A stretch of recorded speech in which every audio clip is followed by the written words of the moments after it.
మరిగే నీటిలో పిండి వేసి చేసిన ఈ బ్రేక్‌ఫాస్ట్ చాలా రుచిగా, చాలా టేస్టీగా అయితే ఉంటుందండి. ఈ బ్రేక్‌ఫాస్ట్ వచ్చేసి ఇంటిల్లిపాది అందరికీ నచ్చుతుంది. అంత టేస్టీగా అయితే ఉంటాయి. ఇంకెందుకు ఫ్రెండ్స్ ఆలస్యం, ఎలా చేయాలో ఏంటో అనేది వీడియోలోకైతే వెళ్ళిపోయి చూద్దామా మరి? ముందుగా ఒక కడాయి పెట్టుకొని అందులోకి వాటర్ అయితే వేసుకోవాలి. ఇంకా ఇక్కడ నేను పావు కప్ అయితే వేస్తున్నాను. ఇందులోకి కాస్త సాల్ట్ అయితే వేసుకోవాలి. అలాగే ఒక స్పూన్ దాకా ఆయిల్ కూడా వేసుకుంటున్నా. ఇంకా ఇలా మొత్తం ఒకసారి బాగా కలుపుకొని ఇంకా మనం వాటర్ అయితే బాగా బాయిల్ చేసుకోవాలి. ఇంకా మనకు వాటర్ అయితే బాగా బాయిల్ అవుతుంది కదా, ఇప్పుడు స్లిమ్లో పెట్టుకొని ఒక కప్పు పిండి అయితే వేస్తున్నాను. ఇంకా ఈ పిండి వేసుకొని బాగా కలుపుకోవాలి 1 నిమిషం పాటు.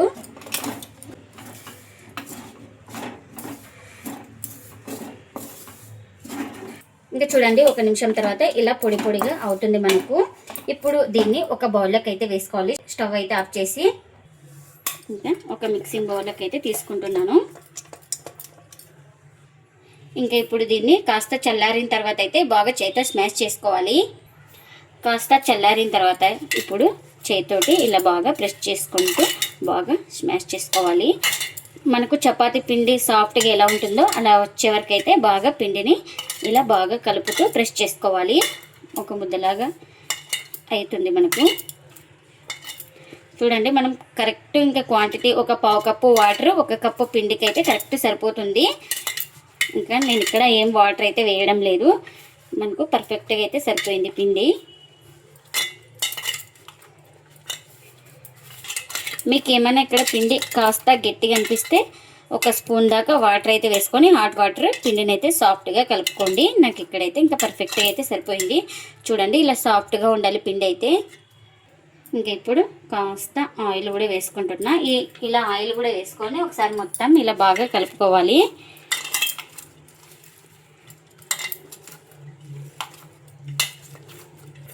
ఇంకా ఇలా మొత్తం బాగా కలుపుకొని ఇంకా ప్లేట్ అయితే కవర్ చేసుకొని ఒక 10 నిమిషాలు పక్కన పెట్టుకుంటే పిండి అనేది సాఫ్ట్గా నానుతుంది మనకు. ఇంకా ఇప్పుడు 10 నిమిషాల తర్వాత అయితే చూపిస్తున్నాను చూడండి మీకు. ఇంకా చూడండి ఒక 10 నిమిషాల తర్వాత అయితే బాగా ఇలా సాఫ్ట్గా నానేది కదా. ఇంక ఇప్పుడు ఈ పిండిని ఒకసారి ఇలా బాగా కలుపుకోవాలి. బాగా ఇలా కలుపుకున్న తర్వాత మనకు ఏ సైజు పిండి ముద్ద కావాలో ఇంకా ఆ సైజు అయితే తీసుకోవాలి.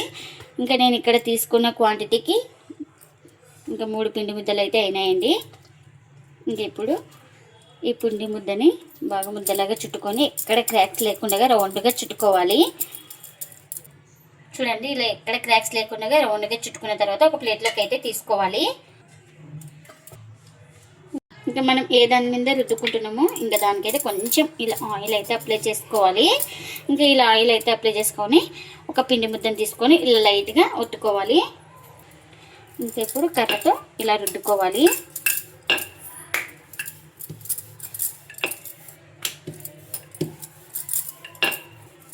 ఇంకా వీలైనంత పల్చాగా రుద్దుకోవాలి. ఇప్పుడు కాస్త ఆయిల్ అయితే అప్లై చేసుకోవాలి. ఇలా పరోటా మొత్తానికి ఇలా అప్లై చేసుకోవాలి. కాస్త ఇలా పొడి పిండిని అయితే చల్లుకోవాలి.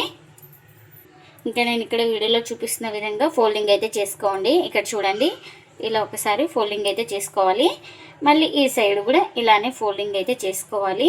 మళ్ళీ ఇలా ఇంకా వీడియోలో ఎలా చూపిస్తున్నానో సేమ్ అలానే ఫోల్డింగ్ అయితే చేసుకోండి. ఇంకా ఇప్పుడు ఇలా ఇప్పుడు కాస్త ఇలా ఆయిల్ అయితే మొత్తం అప్లై చేసుకోవాలి. ఇంకా ఇలా బాగా ఇలా ప్రెస్ చేసుకుంటూ ఇలా బాగా ఒత్తుకోవాలి. ఇప్పుడు ఇలా ఫోల్డింగ్ చేస్తున్నాను చూడండి. ఇక్కడ ఇలా ఫోల్డింగ్ చేసుకుంటే మనకు పరోటాలు అనేది బాగా పొరలుగా వస్తాయి. ఇంకా చూడండి ఈ విధంగా అయితే ఫోల్డింగ్ అయితే చేసుకోవాలి. ఇప్పుడు దీన్ని ఇంకా ఒక ప్లేట్లోకి అయితే తీసుకుంటున్నా. ఇంకా మరొక పిండి ముద్దను తీసుకొని సేమ్ ఇలానే రుద్దుకోవాలి. ఇంకా ఇలా రుద్దుకున్న తర్వాత కాస్త ఇలా మొత్తం ఆయిల్ అయితే అప్లై చేసుకోవాలి. నేను ఇక్కడ చూపిస్తున్నాను కదా, ఈ విధంగా మొత్తం అప్లై చేసుకున్న తర్వాత ఇప్పుడు కాస్త పొడి పిండిని కూడా చల్లుకోవాలి. ఇంకా నేను వీడియోలో ఎలా చూపిస్తున్నానో సేమ్ అలానే ఫోల్డింగ్ అయితే చేసుకోవాలి. చూడండి ఇలా, మళ్ళీ ఇలా డబల్ ఫోల్డింగ్ అయితే చేసుకొని మళ్ళీ ఇలా రావాలి. ఇంకా ఇప్పుడు ఇక్కడ కూడా కాస్త ఆయిల్ అయితే అప్లై చేసుకోవాలి. ఇలా ఆయిల్ అప్లై చేసుకొని బాగా ఇలా ప్రెస్ చేసుకోవాలి. ఇలా ప్రెస్ చేసుకున్న తర్వాత ఇలా ఫోల్డింగ్ అయితే చేసుకోవాలి.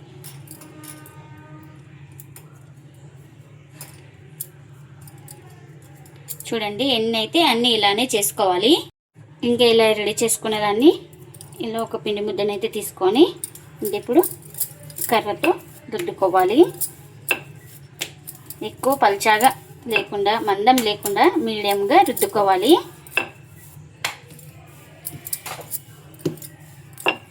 ఇంకా చూడండి ఈ విధంగా అయితే నేను రుద్దుకున్నాను.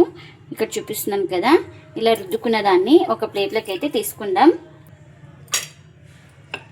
ఇంకా మరొక పిండి ముద్దనైతే తీసుకొని ఇంకా ఇప్పుడు ఇంకా దీన్ని కూడా సేమ్ అలానే రుద్దుకోవాలి. ఇంకా ఇలా ఉడికించుకొని ఇలా పరోటాలు అయితే చేసుకుంటే చాలా టేస్టీగా అయితే ఉంటాయండి. ఇంకెన్నైతే అన్నీ ఇలానే రుద్దుకోవాలి. ఇంకా ఇప్పుడు పరోటా కాల్చుకోవడానికి పెన్నం కూడా పెట్టుకున్నాను. పెన్నం కూడా హీట్ అయింది. ఇప్పుడు పరోటా అయితే వేస్తున్నా. ఇంకా ఇది ఒక సైడ్ కాలిన తర్వాత మరోవైపుకి అయితే టర్న్ చేసుకోవాలి.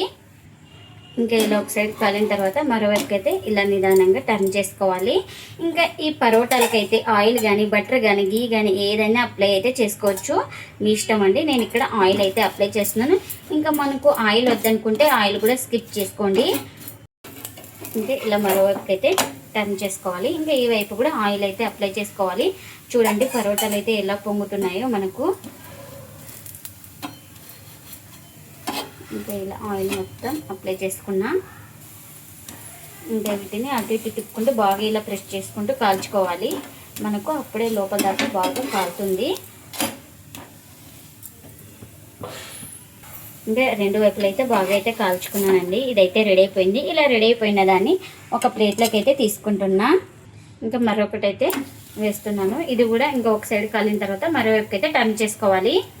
ఇంకా ఇలా ఒక సైడ్ కాలిన తర్వాత ఇంకా మరోవైపుకి అయితే టర్న్ చేసుకోవాలి. ఈ వైపు కూడా ఆయిల్ అయితే అప్లై చేసుకోవాలి. ఇంకా రెండు వైపులా ఆయిల్ అయితే అప్లై చేసుకోవాలి. ఇలా పరోటా మొత్తం కాస్త ఆయిల్ వేసుకొని మొత్తం స్ప్రెడ్ చేసుకోవాలి. ఇంకా మరోవైపు కూడా టర్న్ చేసుకొని ఈ వైపు కూడా ఆయిల్ అయితే అప్లై చేసుకోవాలి. ఇంకా చూడండి ఈ పరోటా కూడా రెండు వైపులు అయితే బాగా కాల్చుకున్నాను. అన్ని ఎన్ని అయితే అన్ని ఇలానే కాల్చుకోవాలి. మరిగే నీళ్ళలో పిండి వేసి చేసిన ఈ పరోటాలు చాలా రుచిగా, చాలా టేస్ట్గా అయితే ఉంటాయండి. అప్పటికప్పుడు చాలా ఈజీగా చేసుకోవచ్చు. చాలా సాఫ్ట్గా కూడా ఉంటాయండి ఈ పరోటాలు అయితే. ఇంటిల్లిపాది అందరికీ నచ్చుతాయి ఈ పరోటాలు అయితే. ఈ పరోటాలోకి వెజ్ కానీ, నాన్ వెజ్ కానీ ఏదైనా సర్వ్ చేసుకోవచ్చు. చాలా టేస్టీగా అయితే ఉంటుంది. ఇంక ఇప్పుడు చూపిస్తాను చూడండి. పరోటాలు అయితే చూడండి ఇలా బాగా ఎక్కడ పిండి లేకుండా ఇలా లేయర్గా వస్తుందండి. చూడండి ఎక్కడ పిండి అయితే ఉండదు. మనకు బాగా కాల్చుకోవాలి అంతే. లో టు మీడియం ఫ్లేమ్లో పెట్టుకొని కాల్చుకోవాలి. చాలా టేస్టీగా అయితే ఉంటాయండి. మీరు కూడా తప్పకుండా ఒకసారి ఇలా ట్రై చేసి మీకు ఎలా వచ్చిందో కామెంట్ అయితే చేయండి ఫ్రెండ్స్. ఇదండి ఇవాల్టి వీడియో. ఈ వీడియో కనుక నచ్చితే ప్లీజ్ లైక్ చేయండి, షేర్ చేయండి, కామెంట్ చేయండి. అలాగే లైక్ చేసి సపోర్ట్ చేయండి friends. Thanks for watching. Bye bye.